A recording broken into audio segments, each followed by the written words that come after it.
Gaza to takie specyficzne miejsce na ziemi, gdzie nadzieja na pokój jest nieosiągalna, a życie toczy się od wojny do wojny. Przez ostatnie 2 miesiące Palestyńczycy próbowali odbudować się z ruin, ale teraz nadeszła kolejna wojna.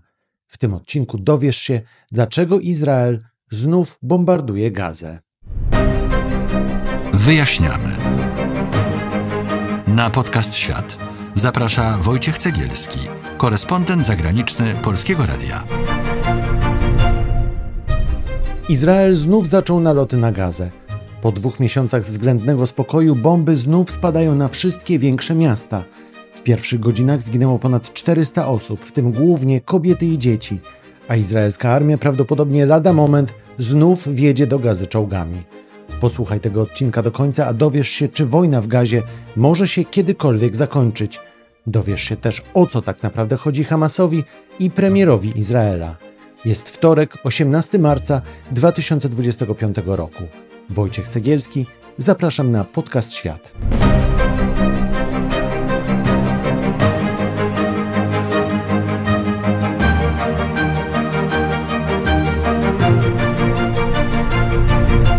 Israel has ended this ceasefire in Gaza, launching airstrikes overnight, killing hundreds of people.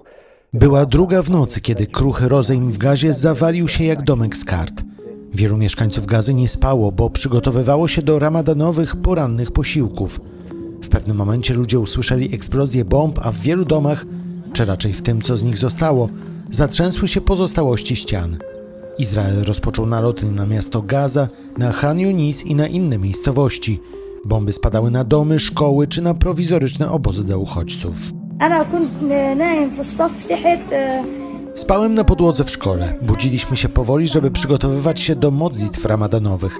Nagle usłyszeliśmy eksplozję. Na 4. piętrze zobaczyliśmy porozrywane ciała, krew i gruzy. Nie mogę poradzić sobie z tym, co zobaczyłem. Okazało się, że zginął mój ojciec, a także mój dziadek. Według strony palestyńskiej w nalotach zginęło co najmniej 413 osób, w tym większość to kobiety i dzieci. Izrael poinformował, że dokonał nalotów, bo Hamas odmówił wypuszczenia na wolność pozostających w Gazie zakładników, a szacuje się, że chodzi o 24 żywych Izraelczyków i ciała 35 osób. Izraelskie władze twierdzą też, że Hamas nie chciał zgodzić się na warunki przedłużenia rozejmu. Hamas refused offer after offer. Hamas odrzucał ofertę za ofertą, gdy chodzi o uwolnienie naszych ludzi. Przez ostatnie 2 tygodnie Izrael nie rozpoczynał żadnych ataków w nadziei, że Hamas zmieni swoje zachowanie, ale tak się nie stało. I właśnie dlatego wczoraj wydałem decyzję o rozpoczęciu akcji zbrojnej. Steve Witkoff. Hamas flatly refused to do so. Mówił wkrótce po rozpoczęciu nowych bombardowań izraelski premier Benjamin Netanyahu. Hamas mówi z kolei, że Izrael dokonał kolejnych zbrodni wojennych i wezwał ONZ do powstrzymania ataków. Wiadomo, że w nalotach zginął najwyższy obecnie rangą polityk palestyńskiego ugrupowania. Izraelskie bombardowanie sprawiło, że zerwany został obowiązujący 2 miesiące rozejm. Jego pierwsza faza zakładała wypuszczenie na wolność kilkudziesięciu izraelskich zakładników Hamasu w Gazie i kilkuset palestyńskich więźniów. Kiedy pierwsza faza zawieszenia broni skończyła się, przystąpiono do negocjowania drugiej fazy. Ale jak podkreśla były korespondent na Bliskim Wschodzie Mariusz Borkowski, gość tego odcinka podcastu, Izrael tak naprawdę chciał przedłużyć tę pierwszą fazę, zamiast przechodzić do drugiej, a na to nie zgadzał się Hamas. Izrael uznał, że angażowanie się w drugą część porozumienia zakłada wycofanie jego sił z Gazy lądowych i że w ten sposób nie złamie Hamasu, to co obiecywał Netanyahu. Krótko mówiąc, większość polityków izraelskich, w tym nowo mianowany szef sztabu armii izraelskiej, uznali, że cele, zresztą wręcz o tym powiedzieli, że cele operacji przeciwko Hamasowi rozpoczętej 7 października 2023 nie zostały spełnione i dlatego też należy wznowić tą operację. Zresztą szef sztabu mówił w wywiadzie dla prasy zaraz po nominacji, że on już wydał odpowiednie rozkazy i gromadzi wojska na granicach Gazy i że to jest kwestia tylko dni, kiedy ten szturm się rozpocznie w celu całkowitego rozbicia militarnego i fizycznego Hamasu. W związku z tym dalsza część, czy negocjować, czy nie, stała się bezprzedmiotowa. Dla Hamasu kwestia dalszych rokowań okazała się niemożliwa do spełnienia. Dlatego, że z jednej strony prowadzili rokowania z Izraelem na temat uwolnienia zakładników, z drugiej strony z administracją Trumpa, który zakładał uwolnienie jednego zakładnika z mieszanym obywatelstwem izraelsko-amerykańskim, ale jednocześnie też Hamas dostrzegł, że jeśli w tym momencie spełni żądania Izraela i Witkowa, specjalnego wysłannika Trumpa na Bliski Wschód, uwolnienia połowy przetrzymywanych jeszcze żywych zakładników i połowy ciał tych zmarłych, no to w tym momencie uzyska tylko przedłużenie fazy pierwszej rozejmu, który skończył się 19 lutego, jak pamiętamy, i przedłużenie tego rozejmu o kolejne 3 tygodnie czy 4 tygodnie nic kompletnie nie da, ponieważ Izraelczycy nie wycofają się z samej Gazy i założenia drugiej części porozumienia podpisanego przez Izrael i przez Hamas nie zostaną spełnione. Bo Izrael mówił, że, czy też premier Netanyahu mówił, że Hamas nie chce przystać na warunki Izraela i na warunki Stanów Zjednoczonych. Czyli de facto to była taka gra przez ostatnie dni, na czyich warunkach będzie rozejm? Właściwie nie. Kwestia była, czy jak szybko się rozejm załamie, ile się da wyciągnąć zakładników wcześniej w ramach przedłużenia pierwszej fazy, która nie była przewidziana, i to Hamas podnosił w rozmowach, że podpisane porozumienia przewidywały już od prawie 3 tygodni wejście w negocjacje w drugiej fazie. Ta druga faza została tylko zabezpieczona gwarancjami ze strony Egiptu i Kataru, natomiast Izrael się pod tym nie podpisał. W związku z tym przedłużenie rozejmu w fazie pierwszej, czyli wymiany samej zakładników, sprawi, że Izrael się już z Gazy nie wycofa i dalsze negocjacje w fazie drugiej prawdopodobnie nie nastąpią. Czy w takim razie to, co się stało, czyli te bombardowania Izraela i de facto załamanie tego rozejmu, oznaczają, że Izrael idzie pod prąd temu, co chciał prezydent Trump, czyli szybkiego zawieszenia broni, szybkiego spokoju w Gazie po prostu? Innymi słowy, że Trump wszystko załatwił i jest dobrze.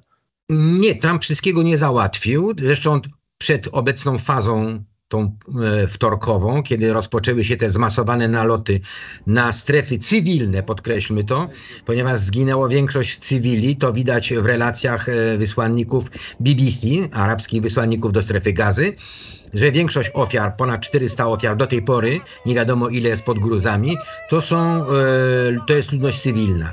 I w tym momencie, przed tymi nalotami, Izrael kontaktował się z Trumpem, który wyraził aprobatę, zgodę na wznowienie operacji wojskowych. Krótko mówiąc, właściwie Izrael uzyskał to, co chciał. Wznowienie akcji przeciwko Hamasowi, nie wycofuje się z tych terenów zajętych w Gazie. Co więcej, szef sztabu armii izraelskiej zapowiedział dzisiaj, że armia gotowa jest do operacji lądowych, czyli zajęcia kolejnych obszarów w strefie Gazy.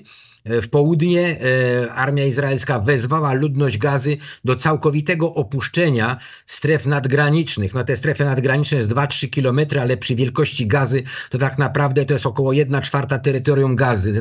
Natychmiast musi opuścić te tereny, ponieważ tam będą trwały operacje wojskowe, co oznacza, że wkroczy tam armia izraelska i rozpocznie regularny szturm, regularne bombardowania. Ale to oznacza w takim razie, że ten rozejm, o którym tyle mówił Donald Trump, włącznie z przekomarzaniem się, czy z mówieniem opinii publicznej, że to załatwił on, a nie Biden, tego rozejmu już nie ma i mamy powrót prawdopodobnie za chwilę do regularnej wojny, w momencie, gdyby Izrael rzeczywiście wjechał z powrotem do Gazy. Ta regularna wojna prawie się zaczęła, przy czym Hamas do tej pory, kiedy rozmawiamy, nie podjął żadnych operacji zbrojnych.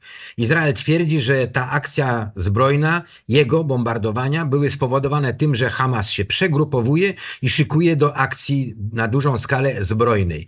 Obserwatorzy w terenie, organizacje humanitarne podkreślają, że nic takiego nie zaobserwowali, nic takiego się nie działo. A więc tutaj wiadomo, że z tej strony zaczepki nie było. Operacja jest wyjątkowo ofensywna ze strony izraelskiej i wszystko wygląda na to, że Izrael będzie dążył do realizacji tego swojego celu strategicznego nakreślonego przez Netanyahu już przed wieloma miesiącami, to znaczy całkowitego zmiażdżenia, o tym mówią również i część wojskowych izraelskich, całkowitego zmiażdżenia struktury Hamasu, militarnej, również fizycznej i politycznej. I chodzi o to, żeby Hamas, jak twierdzą, nie stanowił już więcej zagrożenia. Przy czym obecnie wynika z wywiadu brytyjskiego i amerykańskiego, że operacje dotychczasowe zbrojne, które spowodowały zniszczenie według różnych szacunków od 30 do 40% struktury ludzkiej Hamasu, to znaczy bojowników, zostały w ostatnich tygodniach czy też 2 miesiącach całkowicie uzupełnione przez ochotników, którzy zaciągają się do Hamasu po to, żeby odegrać się na Izraelu za utratę bliskich, za utratę domów, za zniszczenia, za to wszystko, co się dzieje w Gazie w ostatnich miesiącach. Czyli krótko mówiąc, Hamas ma możliwość odbudowy swojej struktury i podobno to już uczynił, z uwagi na tą skalę jakby operacji wojskowych. Mówi się o tym wręcz, Organizacja Narodów Zjednoczonych mówi wręcz o akcji ludobójczej i naruszaniu wszelkich konwencji genewskich dotyczących nieuderzania w ludność cywilną w czasie operacji wojskowych. Co i tak nic nie daje, jak rozumiem, z tego co pan mówi, bo Hamas nie tylko nie został pokonany, ale przynajmniej liczebnie się odbudował. Jest tylu samo bojowników, ile było. Tak. Dokładnie to i zresztą wygląda na to, że nie widać przy okazji przekazywania, być może to były pokazy, że to był troszeczkę taki teatr, ale nie zaobserwowano jakiejkolwiek objawów demoralizacji, rozluźnienia dyscypliny w czasie przekazywania zakładników. Te pokazy z trybunami, prawda, kiedy na tych trybunach ci zakładnicy byli przekazywani przez Hamas przedstawicielom Czerwonego Krzyża, a ci przekazywali zakładników w ręce żołnierzy izraelskich. Widać było, że żołnierze Hamasu, i to było bardzo wyraźnie, mają dobrą broń, mają dyscyplinę, mają czyste mundury, są zdyscyplinowani. Krótko mówiąc, nie widać objawów pokonania, demoralizacji, rozbicia czy też frustracji w szeregach Hamasu. To co będzie dalej w najbliższych dniach albo i tygodniach? Izrael wjedzie do Gazy i będzie to samo, co widzieliśmy przez ostatnie 1,5 roku? Na pewno tak, dlatego że mówi się, że chociaż oficjalnie żadna ze stron nie wypowiedziała jeszcze tego rozejmu, rozejm na papierze funkcjonuje, ale operacje zbrojne już trwają i ten rozejm praktycznie stał się literą martwą, chociaż negocjatorzy ze strony Egiptu i Kataru, które są pośrednikami między Izraelem a Hamasem, w Dausze prowadzą bardzo intensywne zabiegi, żeby jednak doszło do wznowienia rozmów na temat jakby podtrzymania rozejmu czy odnowienia tego rozejmu. To jest z jednej strony. Z drugiej strony widzimy, że tak naprawdę w strefie Gazy sytuacja jest katastrofalna. I tutaj możemy przejść do takiego jakby pogłosek, które się pojawiły na Bliskim Wschodzie, że operacja izraelska jest nie tyle wymierzona po to, żeby zniszczyć sam Hamas, co jest bardzo trudne i wielu dowódców izraelskich na to wskazywało, że jeśli do tej pory nam się nie udało pokonać Hamasu, to będzie to bardzo trudno, bo jest to ruch partyzancki, a z partyzantką się bardzo trudno walczy. I z drugiej strony wiadomo, że prawdopodobnie będą chcieli, przynajmniej ta część prawicowa, ekstremistyczna rządu Netanyahu będzie chciała realizować plan opróżnienia strefy Gazy z Palestyńczyków. I ponieważ do tej pory się nie udało środkami nacisku dyplomatycznego, ten plan Trumpa, który przewidywał ewakuację 2,5 miliona Palestyńczyków do Egiptu i do Jordanii, to będą próbowali zmusić ciężką sytuacją, bo wiadomo, że w Gazie nie ma wody pitnej, nie ma żywności, nie ma leków, teraz bombardowania, będą starali się wywrzeć presję na ludność cywilną, żeby ta wywarła presję na Hamas, aby skapitulował, i wyszedł z Gazy, krótko mówiąc. Drugim etapem, podobno niedopowiedzianym tego jest, że ludność zdesperowana brakiem żywności, wody pitnej, bombardowaniami rzuci się na granicę między Gazą a Egiptem, sforsuje te punkty graniczne i sama dobrowolnie ucieknie do Egiptu i opróżni samodzielnie w ten sposób Gazę i w ten sposób zrealizuje plany między innymi ministra Ben-Gwira i ministra Smotricza, którzy już dawno mówili, parę miesięcy temu, że Gaza będzie opróżniona z Palestyńczyków i będzie zasiedlona przez kolonistów żydowskich i odbudowana przez Izrael jako już bezpośrednio enklawa w terytorium izraelskim. Innymi słowy, na to wchodzi prezydent Trump i robi z Gazy Rywierę. Coś w tym rodzaju, chociaż to bardzo trudno, bo na razie opór ludności cywilnej palestyńskiej jest bardzo duży i na razie nie obserwujemy objawów demoralizacji. Jest ciężka sytuacja humanitarna, można powiedzieć katastrofa humanitarna, ponieważ w nocy umierają niemowlęta, bo brakuje paliwa, bo brakuje żywności. Umierają ranni, bo nie ma pomocy, nie ma lekarstw. Ludzie już nie mają wody pitnej, bo Izrael odciął prąd do takich tych zakładów odsalania wody morskiej. Normalnej wody już nie ma. Nie ma paliwa do piekarni, nie ma dostaw żywności. Krótko mówiąc, mówi się, że za 8 do 10 dni skala katastrofy humanitarnej w strefie Gazy osiągnie niespotykane rozmiary i być może będziemy wtedy mieli do czynienia z innymi już nastrojami ludności, której wytrzymałość jest w jakiś sposób ograniczona. Mariusz Borkowski, były korespondent na Bliskim Wschodzie, opowiada o tym, co czeka Gazę w najbliższych dniach.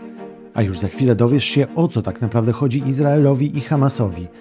Przypominam, że pod tym odcinkiem możesz zostawić swój komentarz oraz lajka. Napisz, co myślisz o wojnie w Gazie i koniecznie powiedz o nas swoim znajomym. Podcast Świat możesz znaleźć na platformie podcastowej Polskiego Radia, a także na YouTube i na Spotify. A za chwilę dalszy ciąg podcastu.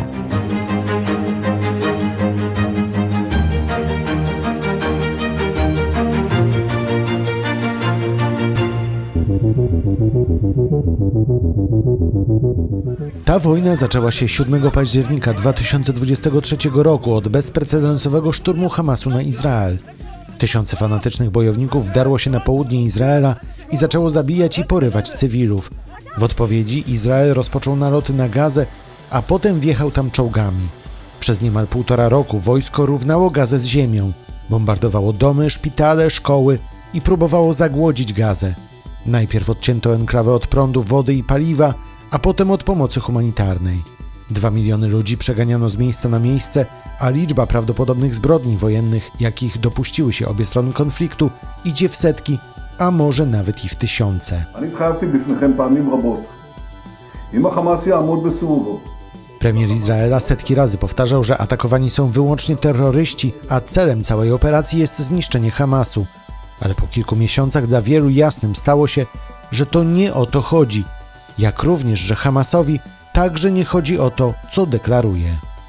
Na początku wojny Hamas, przynajmniej w enuncjacjach oficjalnych, twierdził, że sprawa palestyńska została zapomniana nie tylko przez społeczność międzynarodową, ale również przez kraje arabskie, że wszyscy już się pogodzili z tym, że strefa Gazy jest, jak to się nazywało, więzieniem pod gołym niebem, że sprawa palestyńska nie tylko się nie posuwa naprzód, ale jest coraz gorzej w tej enklawie, ponieważ brakuje żywności już wówczas, chociaż to było niebo a ziemia w porównaniu z obecną sytuacją, i że tak naprawdę wszyscy zapomnieli o tym, że autonomia palestyńska, władze autonomii palestyńskiej, które zostały wypędzone, pamiętajmy, lat temu 8 ze strefy Gazy przez Hamas właśnie, i tylko są na zachodnim brzegu, że są skorumpowane, że właściwie zdradziły interes palestyński, że Hamas jest jedynym bojownikiem o sprawę palestyńską i twierdzono, że ten wypad, który był absolutnie błędem politycznym, militarnym, humanitarnym, katastrofą kompletną, jeśli nie powiedzieć, że zbrodnią wojenną. To, że ten atak miał przypomnieć całemu światu, że problem palestyński istnieje i że może zdestabilizować cały Bliski Wschód. To się w jakiś sposób udało, ale chociaż na dużą niekorzyść Palestyńczyków, którzy okupili to gigantycznymi stratami. Hamas twierdzi, że cały czas on trzyma w ryzach strefę Gazy, że on jedyny gwarantuje, że ta strefa Gazy pozostanie jeszcze palestyńska. Trudno ocenić, czy jakie są tendencje, dlatego że Hamas nie jest monolitem. Tam są różne nurty. Pamiętajmy, że Hamas ma strukturę polityczną, z jednej strony, która jest bardziej umiarkowana, i strukturę wojskową, która jest bardziej radykalna. Kilkakrotnie zresztą Izrael bombardował i eliminował fizycznie kolejnych przywódców, zarówno militarnych, jak i politycznych Hamasu. I paradoks polegał na tym, że to tylko pogarszało sytuację, bo ludzi nieco umiarkowanych zastępowali bardziej radykalni i coraz bardziej radykalni. Czyli politycznie był to kompletny bezsens. Z drugiej strony mamy Izrael, dla którego ta strefa Gazy jest cierniem. Z jednej strony, ponieważ co pewien czas Palestyńczycy odpalali rakiety niezbyt skuteczne, niezbyt wyrządzające straty po stronie Izraela, ale prestiżowo stanowiące pewien problem. Z drugiej strony właściwie w Izraelu, i to podkreśla wielu byłych polityków izraelskich, zarówno którzy byli dyplomatami w krajach zachodnich, jak i politykami w samym Izraelu. O tym pisze dziennik Haaretz i również na różnych forach internetowych izraelskich te głosy się pojawiają bardzo wyraźnie, że tak naprawdę w Izraelu nie ma żadnego pomysłu, co zrobić z Palestyńczykami, co zrobić z terytoriami, czy w ogóle się dogadywać. I opozycja z Lapidem na czele, właśnie nie bardzo wie, co ma zrobić. Natomiast Netanyahu i jego skrajnie prawicowa ekipa uważa, że problem palestyński należy rozwiązać w ten sposób, żeby wypędzić Palestyńczyków zarówno ze strefy Gazy, jak i z zachodniego brzegu Jordanu. Jeśli się oczyści w ten sposób obie te enklawy, to problem praktycznie przestanie istnieć. Dla obecnego rządu Netanyahu i całej jego ekipy prawicowej kwestia negocjacji z Palestyńczykami nie wchodzi w ogóle w grę. Po drugie, dla nich coś, co funkcjonowało jeszcze przed rządami Netanyahu, dogadanie się i podział Palestyny na Izrael, który obecnie funkcjonuje, i jakieś państwo autonomiczne palestyńskie o większej lub mniejszej autonomii, też nie wchodzi zupełnie w grę.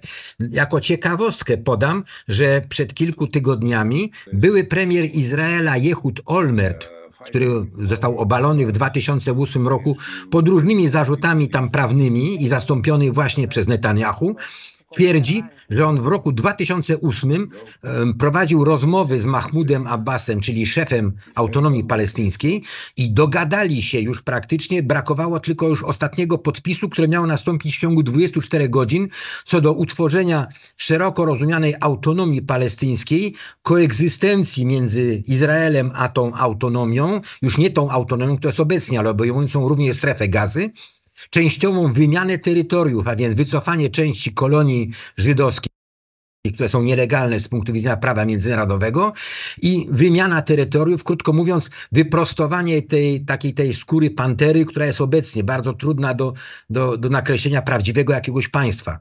I ponieważ jego rząd upadł, to obecnie ten dokument, mapa i protokół z rozmów, które praktycznie już Abbas potwierdził w swoim prawie, że podpisem, przestały istnieć. I od tego czasu tak naprawdę nie ma w Izraelu żadnej próby podjęcia negocjacji, co dalej będzie, w jaki sposób koegzystować, w jaki sposób rozwiązać problem palestyński. Czy Hamasowi chodzi o to, żeby tę wojnę przedłużać teraz, czy skończyć? Hamasowi zależy na dwóch rzeczach. Po pierwsze, żeby nie wygrał, żeby prestiżowo nie doznał porażki, czyli żeby to nie było to, że on zawarł rozejm dlatego, że został pokonany militarnie czy politycznie, a z drugiej strony chodzi o to, żeby wycofać wszystkie wojska izraelskie z Gazy i żeby nie następowały żadne inne ataki. Krótko mówiąc, żeby Gaza mogła powrócić do stanu, powiedziałbym, sprzed tej operacji, a być może z początku XXI wieku, i żeby jakoś pchnąć ten temat palestyński na forum arabskim. Przypomnę, że ostatnio główny gracz polityczny na arenie arabskiej, to jest Arabia Saudyjska, bardzo wyraźnie nie tylko potępiła plan Trumpa opróżniania Gazy z Palestyńczyków, czy wypędzania Palestyńczyków do Jordanii i do Egiptu, ale również potem zorganizowano szczyt arabski, który analogiczne decyzje, rezolucje podjął, a wkrótce potem, ostatnio w Dżiddzie, był szczyt państw islamskich, które analogiczne rezolucje podjęły. Czyli krótko mówiąc, temat palestyński wrócił w nowej formule. I wydaje się, że chociaż jest bardzo proamerykański następca tronu Arabii Saudyjskiej, to on nie może sobie pozwolić na, w cudzysłowie, luksus zaakceptowania likwidacji problemu palestyńskiego rękami arabskimi czy rękami Izraela. Przypomnijmy, że plan Trumpa przewidywał, że strefa Gazy zostanie opróżniona i tam za pieniądze arabskie zostanie zbudowana nowa Gaza. Krótko mówiąc, miało to nie kosztować nic ani Amerykanów, ani Izraelczyków, a ewakuacją Palestyńczyków mieliby się zająć Egipcjanie i Jordańczycy. Tutaj jeszcze jeden taki punkt bardzo istotny. Gdyby rzeczywiście doszło do deportacji, bo tak to trzeba nazwać, Palestyńczyków z Gazy czy z zachodniego brzegu Jordanu do Jordanii i do Egiptu, to stanowiłoby to śmiertelny cios dla obu rządów.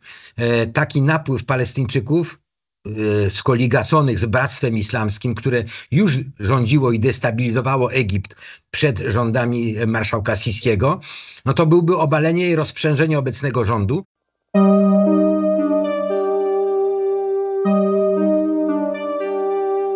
To teraz wydaje mi się clue tego wszystkiego. O co chodzi premierowi Izraela Benjaminowi Netanjahu? Pierwsza rzecz, która jest najistotniejsza. Dopóki trwa wojna, on może mówić, że nie można zmieniać rządu, ponieważ jest sytuacja wyjątkowa i na tym chce zbudować swoją popularność. Zresztą rodziny zakładników, pamiętajmy, demonstrują, nawet dzisiaj demonstrują przed siedzibą premiera, że jemu tak naprawdę na życiu zakładników wcale nie zależy. Jemu zależy na trwaniu wojny, operacji wojskowych. Przypomnijmy, że również Netanjahu trzyma jeszcze w szachu południowy Liban. Tam wojska izraelskie nie wycofały się, mimo zawartego rozejmu. Mówi o tym i zajął część południowej Syrii i mówi, że Syria południowa musi być zdemilitaryzowana. Krótko mówiąc, ekspansja militarna powoduje, że mówienie o zastąpieniu Netanjahu kimkolwiek innym może zakrawać na zdradę narodową. Tak on przynajmniej przedstawia. A dlaczego tak przedstawia? Ponieważ toczy się już od wielu miesięcy proces przed sądem izraelskim. Usiłował przedtem ukręcić temu głowę, bo chodzi o korupcję, chodzi o protekcję, chodzi o defraudację, chodzi o przestępstwa pospolite, jak i polityczne, jak i próbę wysadzenia, jak to się z urzędu, prokuratora generalnego Izraela, który zakwestionował wiele elementów z jego polityki, zarówno wobec Palestyńczyków, jak i polityki wewnętrznej. Zresztą pamiętajmy, że dopóki nie zaczęła się operacja w Gazie, to w Izraelu co piątek, co sobota odbywały się gigantyczne demonstracje przeciwko Netanjahu, oskarżając go o korupcję, że musi odejść z tego rządu, ponieważ ciąży na nim i, co więcej, ostatnio wytoczono zarzuty kryminalne również jego żonie. I w tym momencie, dopóki trwa wojna, wiadomo, że on zapewnia sobie jaki taki immunitet. Czyli tak długo, jak toczy się wojna, Benjamin Netanjahu jest bezpieczny, nie straci władzy i nie pójdzie do więzienia. Tak, i jeszcze jedna rzecz, która jest dosyć istotna. Jego rząd ma większość dzięki poparciu skrajnie prawicowych formacji, na czele których stoi minister Ben-Gwir i minister Smotrich. Obaj ministrowie twierdzą, że już mają opracowane plany zasiedlenia Gazy kolonistami żydowskimi i istnieje już gotowy przepis, gotowa uchwała o zasiedlaniu i kolonizacji zachodniego brzegu oraz wcieleniu tych kolonii nielegalnych żydowskich do państwa izraelskiego. Krótko mówiąc, te formacje grożą, że jeśli Netanjahu zająłby bardziej łagodne stanowisko między innymi wobec Gazy czy wobec zachodniego brzegu, wyjdą z jego rządu, i rząd upadnie i on straci stanowisko. I rzecz znamienna, dzisiaj właśnie zarówno minister Smotrich, który przy zawieraniu porozumienia rozejmowego pod wpływem Amerykanów zawiesił swój udział w rządzie, minister Smotrich zrobił to również. Dzisiaj obaj stwierdzili, że cele ich polityki zostały zrealizowane, ponieważ Izrael podjął operację przeciwko Hamasowi i wracają do rządu ze skutkiem natychmiastowym. Czyli Netanjahu jest absolutnie bezpieczny, jeśli chodzi o jego urząd. Mariusz Borkowski, były korespondent na Bliskim Wschodzie, opowiadał, o co tak naprawdę chodzi Izraelowi i Hamasowi i dlaczego wojna w Gazie póki co nie ma końca. Pod tym odcinkiem zostaw lajka oraz swój komentarz. Wszystkie komentarze są przez nas uważnie czytane.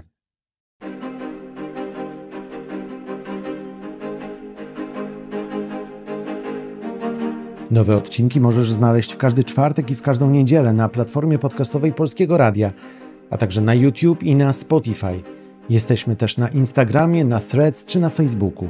Wszędzie tam znajdziesz nas, wpisując w wyszukiwarkę Podcast Świat.